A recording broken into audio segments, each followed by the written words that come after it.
tembang dolanan anak tradisional. Kalau kita bicara tentang permainan anak-anak tradisional, di Indonesia ada sekitar 2.600 lebih permainan tradisional anak-anak yang mungkin lebih atau banyak dibandingkan negara-negara lain di dunia. Dan permainan-permainan ini yang secara tradisi, secara turun-menurun telah diajarkan oleh para leluhur kita kepada anak-anaknya. Fungsi-fungsinya jelas. Yang pertama memang untuk memberikan kesenangan atau menghibur anak-anak. Tetapi fungsi yang berikutnya adalah fungsi edukasi. Ketika anak-anak diberikan masukan, diberikan pelajaran melalui permainan anak. Ki Hajar Dewantara ketika dibuang di negara Belanda tahun 1913 sampai dengan 1919, beliau bergaul dan menyerap teori-teori pendidikan dari tokoh-tokoh pendidikan dunia. Di antaranya ada Maria Montessori, ada Froebel, ada Dalcroze di seni tarinya, ada Steiner di seni suaranya, dan ada pula Rabindranath Tagore. Teori-teori itu beliau serap.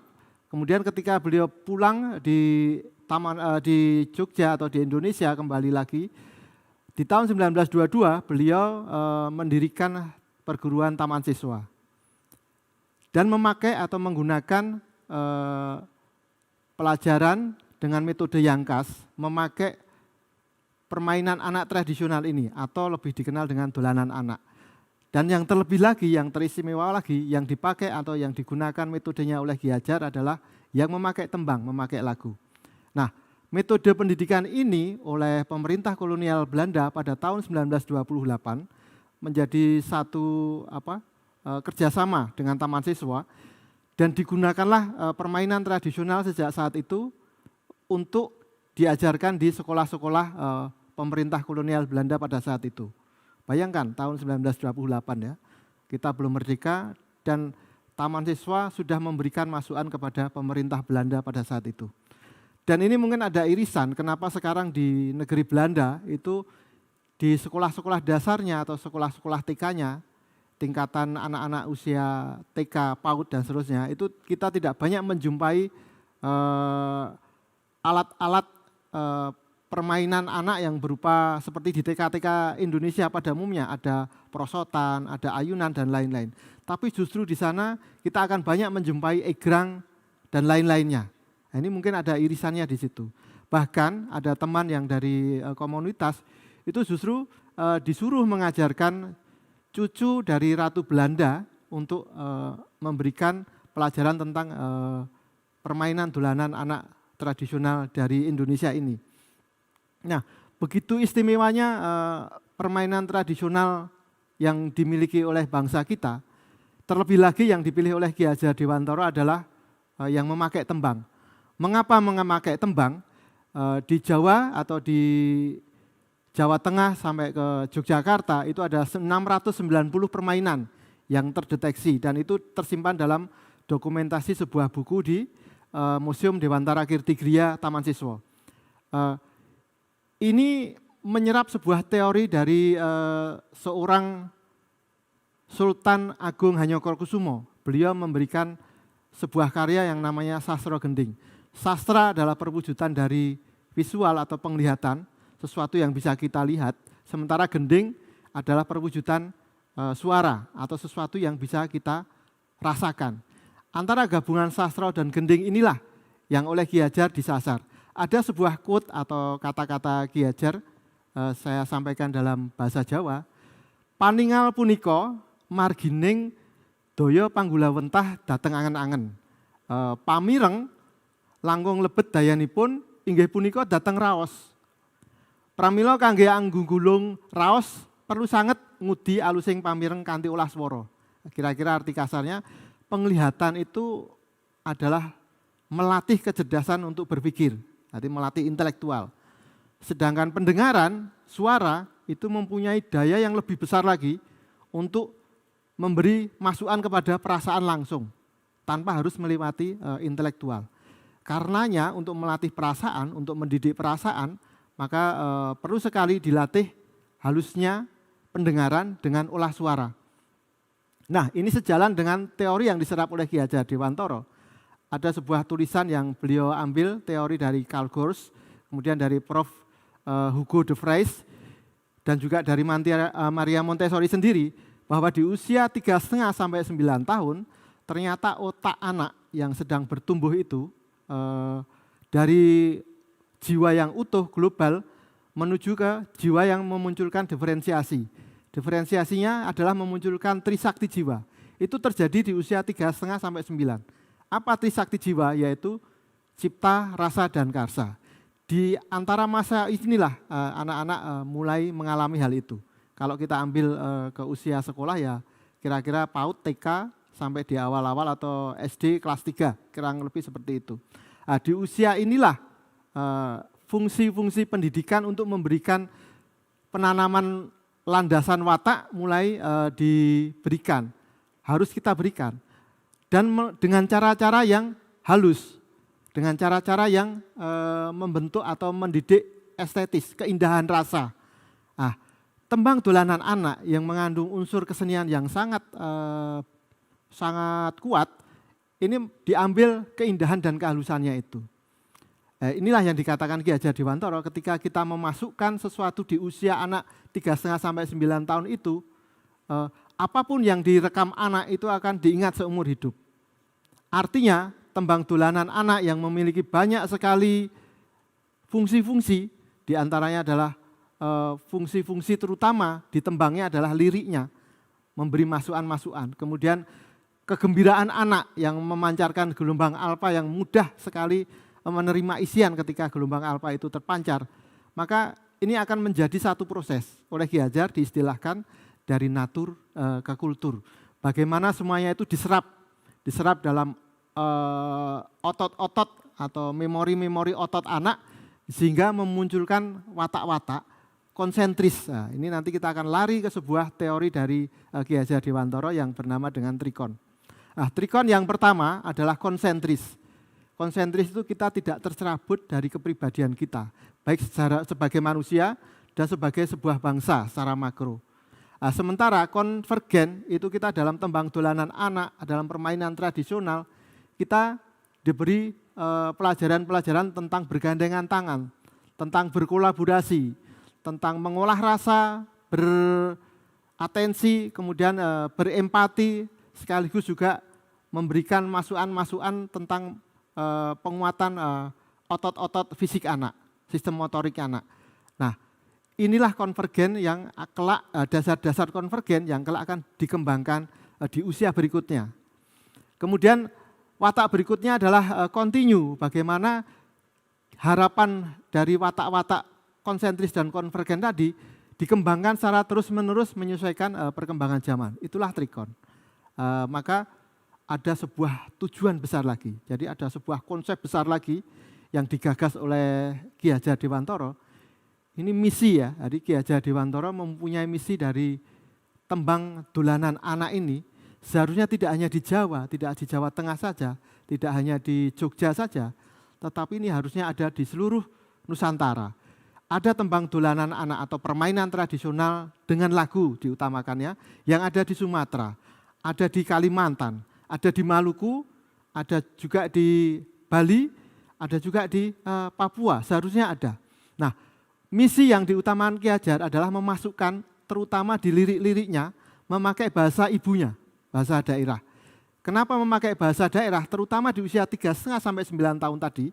Karena di usia itulah watak-watak konsentris anak agar terbiasa berkomunikasi dengan hatinya, dia akan mempunyai kepribadian yang unik, yang genuine, yang asli, yang original punya dia. Dan secara makro dengan bahasa ibunya dia akan ditanamkan sejak dini dasar-dasar yang disiapkan wadahnya dengan kecintaan pada budayanya.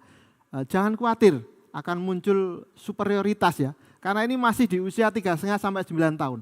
Karena Ki Hajar sudah mempunyai visi ke depan, di usia setelahnya atau masa intelektual, anak-anak itu akan dikembangkan lagi dalam masa konvergensi.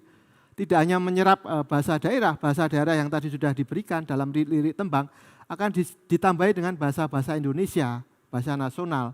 Kemudian juga bahasa-bahasa internasional, ada bahasa Inggris dan bahasa-bahasa lainnya. Saya kira watak-watak konvergen inilah yang menjadi tantangan besar agar ketika kita waktu kecil sudah mempunyai wadah yang kuat dengan memberikan bahasa ibu tadi sebagai landasannya untuk mencintai budaya kita sendiri. Tidak tercerabut, karena sejak kecil di usia yang paling peka dimasuki isian yang tidak akan lupa seumur hidupnya. Nah, pada saat ini dolanan tradisional anak, tembang dolanan yang memakai lagu, itu sangat penting untuk dibiasakan lagi. Jadi justru pada saat inilah kita harus memasuki ruang-ruang keluarga dan ruang-ruang publik. Kita tahu ada 3 pusat pendidikan yang ada digambarkan oleh Ki Hadjar. Trisentra pendidikan yang pertama adalah keluarga, sekolah, kemudian satunya lagi adalah masyarakat. Di sekolah sebagai posisi yang ada di tengah, dia menghubungkan antara keluarga dan masyarakatnya. Maka kebanyakan kita fokus di sekolah, padahal di keluarga kita masih mempunyai ruang yang besar. Di masyarakat, di ruang publik kita juga memiliki tempat yang luas untuk memasukkan proses pendidikan dengan tembang-tembang dolanan anak. Nah, apa atau sebenarnya dasar dari pendidikan di keluarga, kemudian di sekolah dan di anak-anak, yaitu dasarnya adalah welas asih. Bagaimana keluarga itu adalah sumber pertama, artinya secara genetis anak itu adalah warisan dari orang tua secara langsung.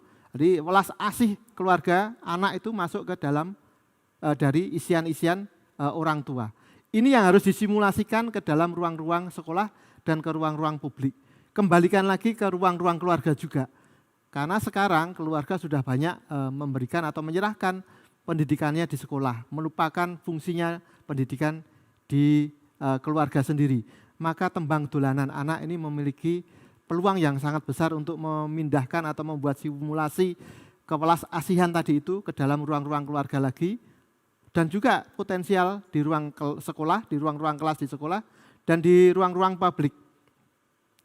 Tembang dolanan anak ini merupakan media efektif untuk membuat simulasi itu tadi, karena ada sebuah permainan peran atau role play yang bisa dikembangkan, yang ada di dalamnya. Nah, untuk itulah maka akan sangat penting sekali ketika permainan atau tembang dolanan anak ini kita buat sebuah simulasinya yang kebaruan. Jadi ketika kita memasuki atau menemukan kata tradisional dalam permainan anak yang memang sudah tradisi ya, karena memang sudah turun-temurun dilakukan oleh para leluhur kita, kata-kata tradisi ini sebenarnya harus kita olah lagi. Mungkin stigma yang akan terbawa. Maka kita harus membuat varian baru dari permainan tradisional anak. Katakanlah kalau tahu tentang permainan jamuran, lepetan, kemudian ada permainan sarsur kulonan dan lain-lain. Kita harus membuat varian baru. Atau mungkin versi barunya. Kita harus memunculkan jamuran versi 2 misalkan. Atau kita mencoba mengkolaborasikannya itu dengan teknologi yang sedang berkembang saat ini. Saat ini kami pun juga sedang mengembangkan tembang dolanan anak yang memanfaatkan augmented reality. Dan itu mempunyai satu fungsi yang sangat besar sekali yang bisa diberikan masukan atau pengaruh ke dalam ruang-ruang keluarga. Bisa kita sebarkan melalui aplikasi-aplikasi Android yang saat ini sudah umum dipegang HP-nya oleh anak-anak kita di masa utamanya, di masa-masa pandemi yang kita alami. Saya kira banyak hal yang bisa kita lakukan, terutama untuk membuat agar permainan anak tradisional atau dolanan anak tradisional, khususnya yang memakai tembang ini, bisa lagi menyerap sesuai dengan trikon tadi, konvergensi, kita serap lagi, dengan kita olah lagi dengan budaya-budaya luar, dengan teknologi-teknologi luar, yang bisa memunculkan kebaruan, yang bisa memunculkan satu produk baru, tanpa meninggalkan sifat dari tembang dolanan anak tradisional yang sudah kita miliki tadi itu. Maka pada saatnya nanti kita akan bisa memunculkan bahwa tembang dolanan anak ini sebenarnya tidak kuno, sebenarnya tidak usang. Bahkan justru bisa saya katakan kesimpulannya pada permainan tradisional anak atau tembang dolanan anak itu mempunyai visi yang besar masa depan bangsa kita. Tidak hanya mendidik anak secara watak agar memiliki karakter yang utama, karakter-karakter yang baik, membiasakan anak dengan pola-pola pemikiran atau niat-niat yang mengutamakan kedisiplinan, mengutamakan toleransi, mengutamakan kolaborasi, mengutamakan kejujuran yang kita bisa masukkan dalam lirik-lirik dan ceritanya.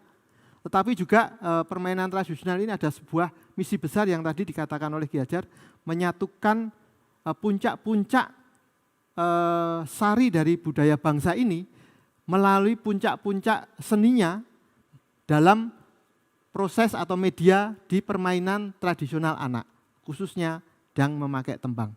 Saya kira itu.